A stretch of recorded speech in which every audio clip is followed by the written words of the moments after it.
The American Centrist. First up, a brief interlude.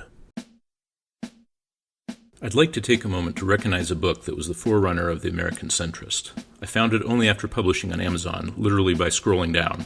The Centrist Manifesto by Professor Charles Whelan is a thoughtful thesis articulated with humor and with evidence by a professional political scientist. Written in 2013, it is a voice from the decade of Tea Party politics and the aftermath of the Great Recession, all of which was a precursor to where we are today. The two books have much in common. We both thought to play off the word manifesto, which usually connotes extremism, but here is aimed at the middle. We both advocate for open primaries and against gerrymandering, and use abortion and gun rights as foils to test our centrist thinking. But there are important differences. In The American Centrist, I advocate for voters to be discerning independents, while Professor Whelan advocates for a centrist party, targeting the Senate as an opportunity to push legislation toward the middle. It's an appealing idea. Create a small group of centrists who are the tiebreakers, the negotiators, the compromisers. Why hasn't this worked?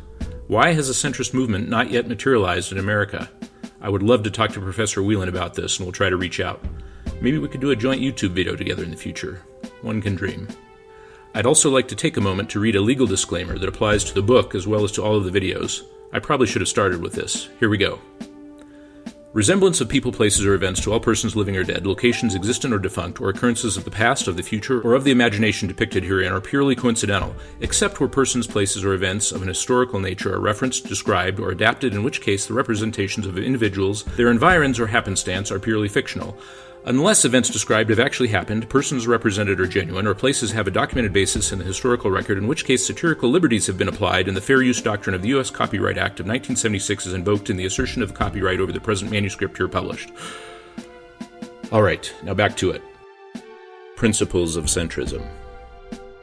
If we are to be deliberate in approaching politics from a centrist perspective, then we need a set of principles to help us weigh our decisions.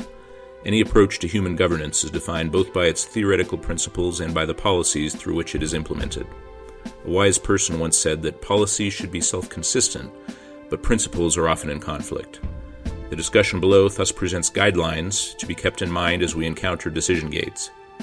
You may not have a black and white choice, and your judgment will determine how you weigh your principles, but ensuring that you know your values will lead to clear-eyed decisions. It is how humans behave. This is the way.